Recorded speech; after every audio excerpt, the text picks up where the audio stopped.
با اشتراک دانشجویان کالج‌های ولایت در مرکز فرهنگی شهر خوجند دوره ولایتی آزمون رسمی بهترین در موضوع جوانان ضد مواد مخدر جنبست کرده شد.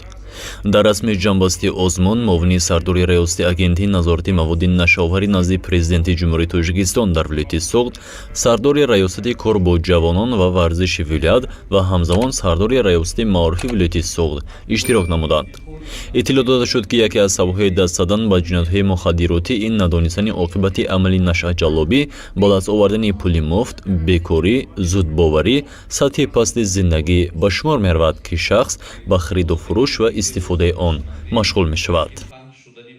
امروز نشه‌مندی جامعه جهان را به تشویش آورده است که سبب اساسی آن به مواد نشه‌دار زیاد مایل کردن مواد می‌باشد. نشه‌جلبان امروز بیشتر توسط جوانان مواد نشه‌دار را به جامعه جهانی پنهان کرده عالم را ضرورت ساخته ایستادند که حل این مسئله هم یکی از پرابلم‌های جامعه جهانی گشته است.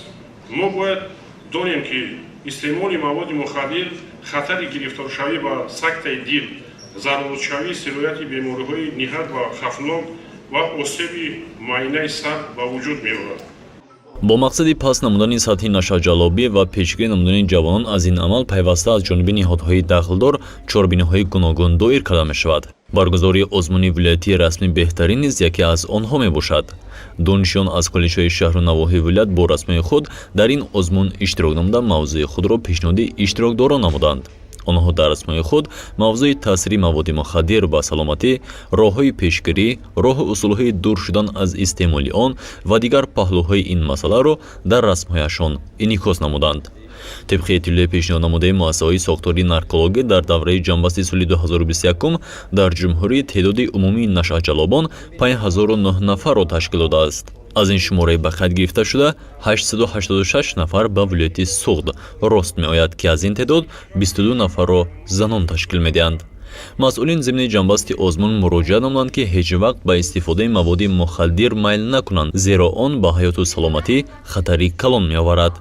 در ادامه همزمان یکچند صحنه‌های گوناگون دایر به حالت استفاده بری و عاقبت نفرانی نشه‌جلاب و خطری آن به سلامتی صحنه‌ها نمایش داده شد.